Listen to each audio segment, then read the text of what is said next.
طلاها رو بده بره. آقا اصلا بده بره. آره بده بره، من مسئول دوره خودمم. اینو کی گفته؟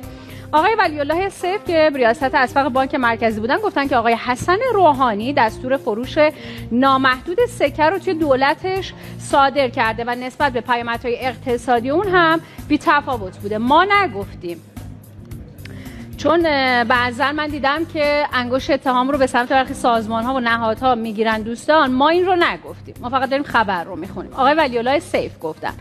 آقای سیف گفتن که از آقای روحانی پرسیدم که ذخایر طلا در 2 سال آینده تموم میشه. اگه یادتون باشه اون زمان گفتن ذخایر طلای کشور تموم شده، خالی شده.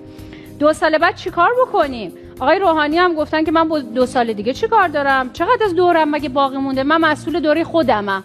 مثلا ذخایر طلای کشور تموم شد که شد. طلا پشتوانه پول ملی هست که هست، تموم بشه، ارزش پول ملی بیاد پایین.